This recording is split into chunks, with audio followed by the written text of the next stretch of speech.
The only time where we hit a wall, like the rest of the world, is when we have been totally hammered by the COVID, because there was no challenges of that nature.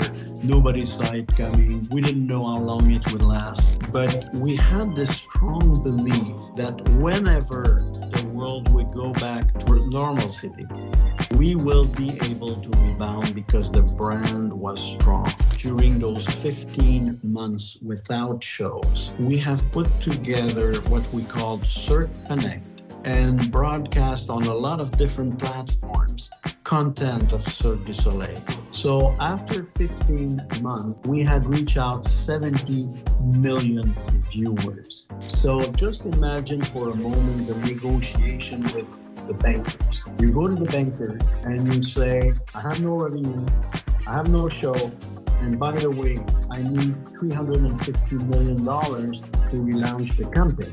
But I show them that 70 million people around the world were waiting for Cirque du Soleil to come back.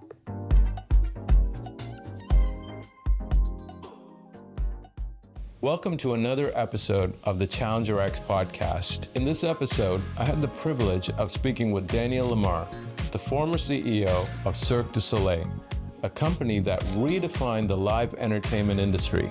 We talked about Daniel's journey to the circus, how he balanced speed with quality, rebounding after declaring bankruptcy during COVID, the role of focus in driving creativity, and the risks of complacency. This was a fascinating look at the leadership and resilience behind one of the world's most iconic brands. So let's take a listen.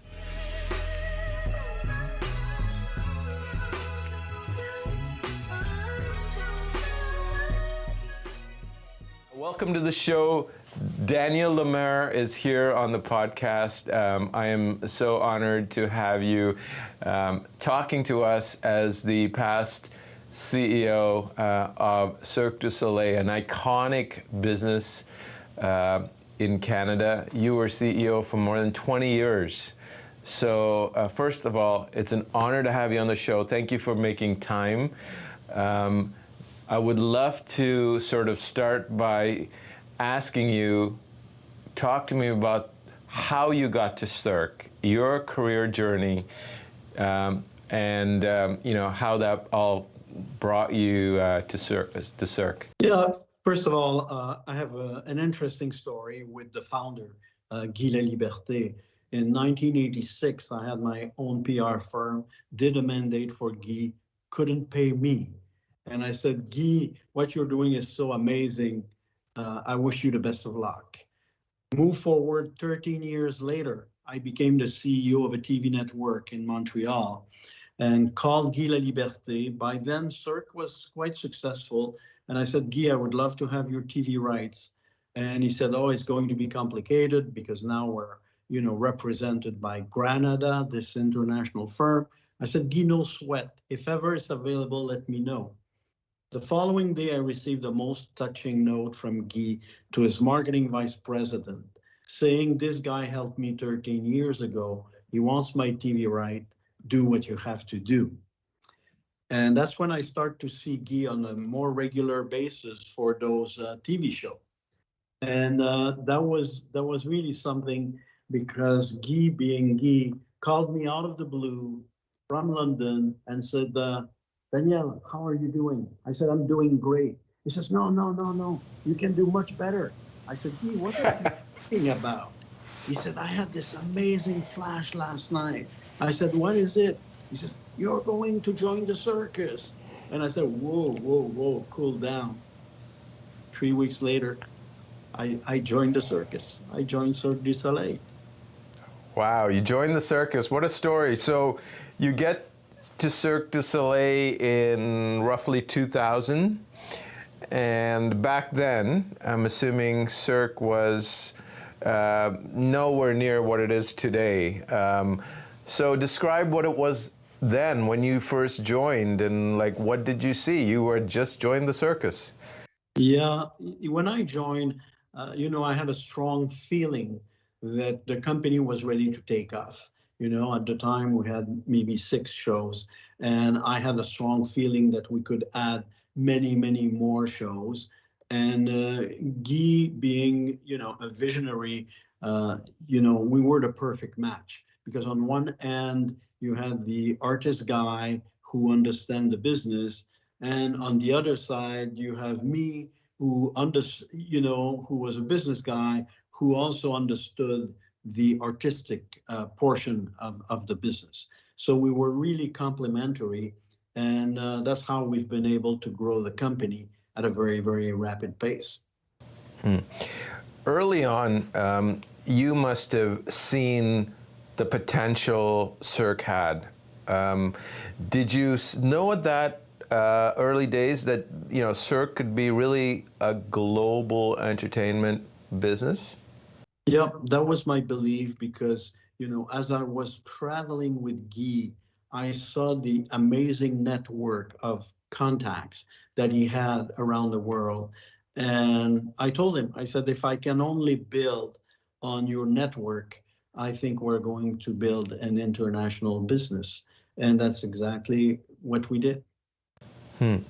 So Cirque is talked about in lots of management books, in the MBA programs, as a business that represents disruption. It disrupted the traditional circus and infused entertainment into the traditional circus and created a brand new category. How do you define Cirque du Soleil? What is the category that Cirque lives in? Yeah, that's an interesting question because, first thing is, how can you describe to someone that had never seen a Cirque du Soleil show what it is? You will probably start by saying, oh, it is not a circus. It is not a theatrical. It's not dance. It's all of the above, right? And the scenography is different. The music is different. The music is original. And I would normally stop people that are trying to define ourselves by saying, we have defined a new category of show. That's what Cirque du Soleil is all about. Cirque du Soleil, to me, is synonymous with Blue Ocean Strategy, where a brand new category is created because of the vision and the inspiration by leaders like yourself. I want to go back to those early days when you started seeing some significant growth. And how did you manage growth with maintaining the quality or the precision of the business? Yeah, there was only one way. It was not to manage the company with an hierarchy that is very complicated and with different layer of management. We like to define every single production that we do as a little company. So in other words, I would say to the people from the administrative services, don't do anything with this production team. Let them alone, because I want our creators and producer to have the freedom to create without having any internal obstacle. So if I develop two shows at the same time, there is nobody that is going to be involved in the two shows. You're totally dedicated 100% to creating and producing this show.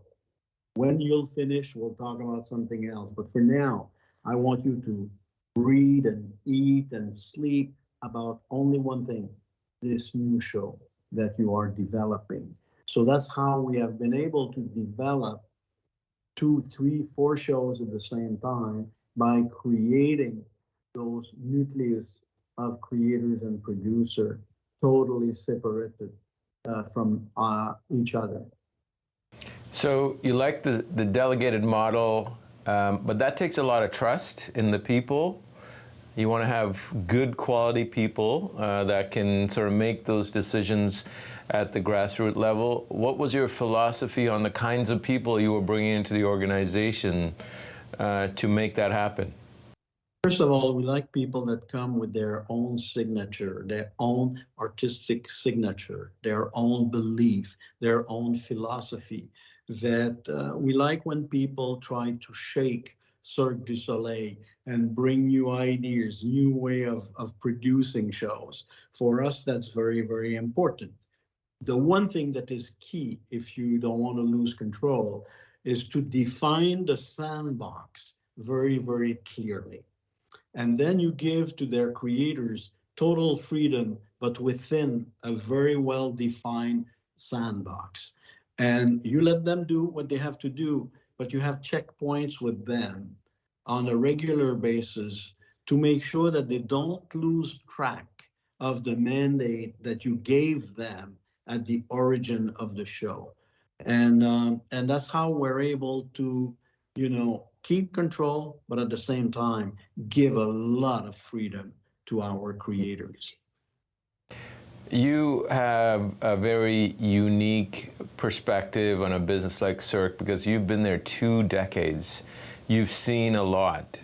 You went in there during the dot-com boom, the bust, and then the financial crisis. And then, eventually, the resurgence.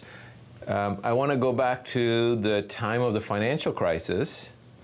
How did that impact Cirque du Soleil? Yeah, from the financial crisis, I think we've been able to go out of there. I shouldn't say easily, but at the time the brand was still booming, so we've been able to do better than most of companies. The only time where we hit a wall, like the rest of the world, is when we have been, totally hammered by the COVID. Right. So you grew out of the financial crisis, and clearly now you've grown out of COVID. Your Cirque is, back on fire. How do you think, is you're a leader, managing, a large, by the time you got to 2010 plus, it's a pretty significant business coming out of Canada. How do you deal with those challenges? Like, what is your thinking around overcoming obstacles, whether that's a financial crisis, a pandemic, or even just demand that isn't there for certain seasons or whatnot? Yeah, I think what's important, there's 2 things. There is, the midterm and the short term. Midterm, you have to be able to see where you want to bring the organization. And even if there is a crisis, even if there is a pandemic, you have to have a clear focus of where you want to go with the company. And then short term, you have to define, what can I do today that will have an impact on the plan? Because my fear is if we're not focused, we're distracted by a lot of little things, and then you lose track of what you should be doing. I like to say to someone, if you haven't done anything today that contributes to your plan, then you waste a day. And I don't know about you, but it happened many times, unfortunately, that I came back home and my wife would say, "So, Danielle, what did you do today?" And then I get pale and I say, "Nothing." Because I've lost myself within too many administrative bugging things, and I have not contributed to the plan of Cirque du Soleil. And to me, that's the key. Looking back on Cirque du Soleil's, success, what would you say were your greatest challenges and your greatest successes?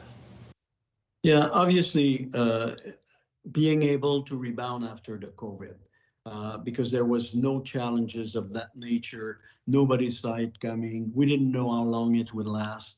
But we had this strong belief that whenever the world would go back to normalcy, we will be able to rebound because the brand was strong.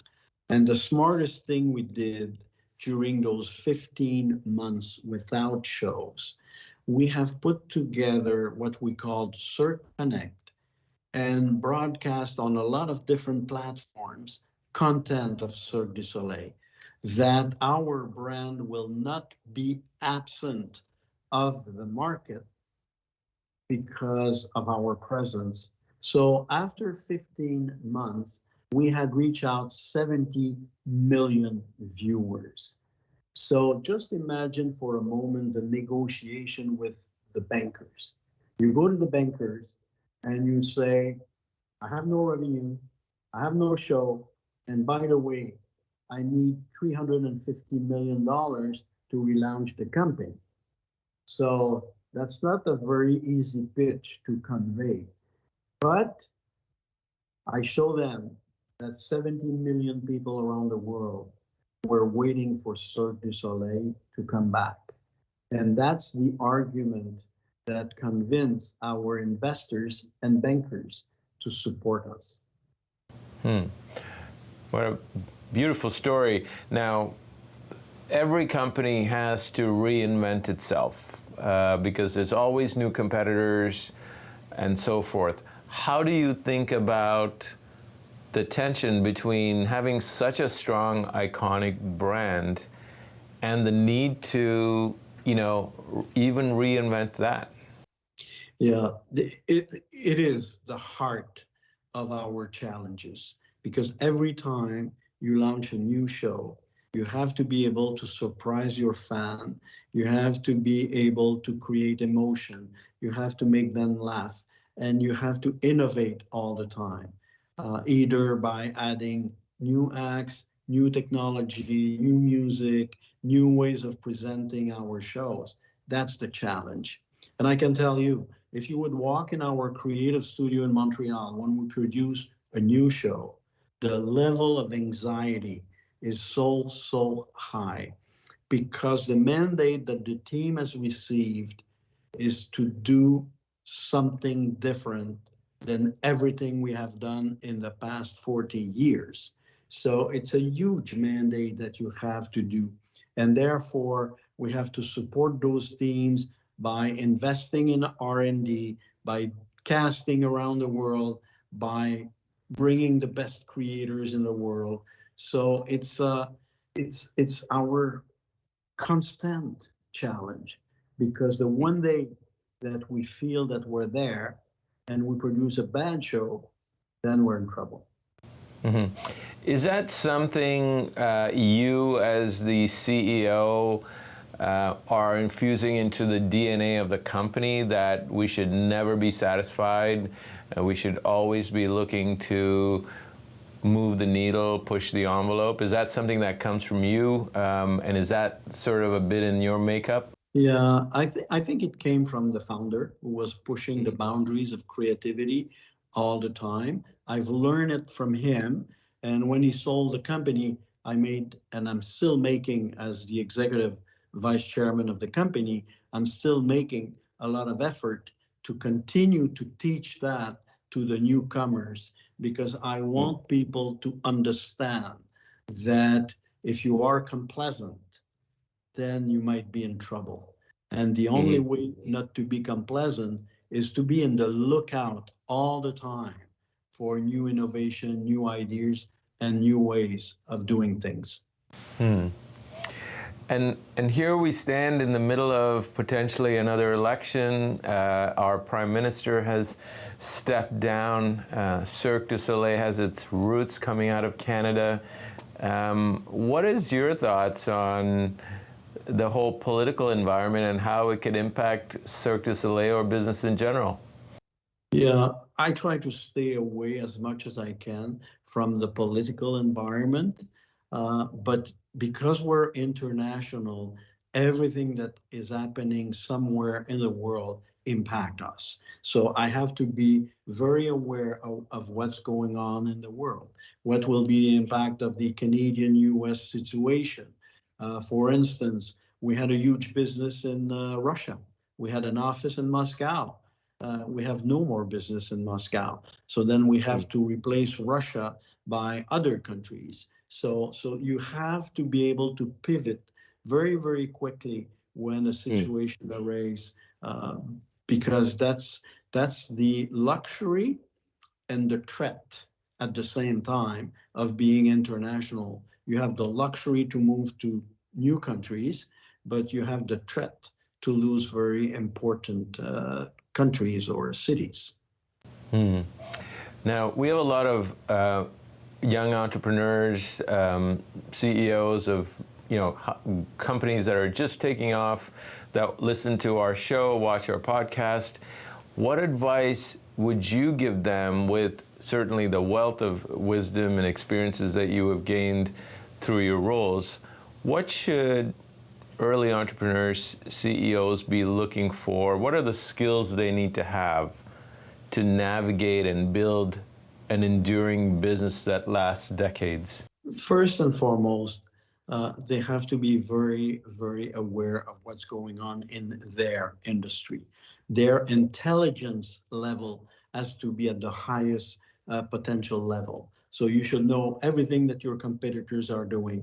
You should do your research. You should do your homework to make sure that you understand as much as you can of the industry. And then by having a good knowledge of the industry, then you're able to have a very efficient strategy and saying, okay, in this industry that I understand well, and that I'm monitoring on a day-to-day basis, this is the niche, this is the role, this is the place where I want to play by bringing this kind of organization. But people sometimes just wake up, have an idea and say, oh, that'll be great. And maybe, but it won't be great if you don't do your homework, and if you don't understand your competitors, if you don't understand the potential consumer, the potential partners. So first and foremost, do your homework before you dive. But after you have done your homework, just be bullish and just dive big time. What's the difference, if you were to reflect on what's the difference between a good company and what you would define as a great company, which I would define Cirque du Soleil is clearly a great company because it's kind of stood the test of time. How do you differentiate in your mind? Yeah, it's the team, because I know we give a lot of credit to, amazing, charismatic leaders, and I understand that works. But those leaders that have been successful have been surrounded by a lot of people that have contributed to their success. And I believe in the strength of a great team. And I believe when a team, embrace the same objectives and help each other to achieve the common objective, I think that's where you can see a company succeed and another company fail by having people that are having only big egos and no insight, no relationship, no great team spirit. Daniel Lamarre, you're a true challenger. We are honored to have had you on the show. We've got so much ground that we covered, and we would be delighted to have you back on. Thank you very much for the time you spent with us. Thank you so much. And again, allow me to invite your viewer to look to my book, Balancing Act, and hopefully enjoy it. We look forward to it, and we will share that with our viewer audiences. Thank you very much.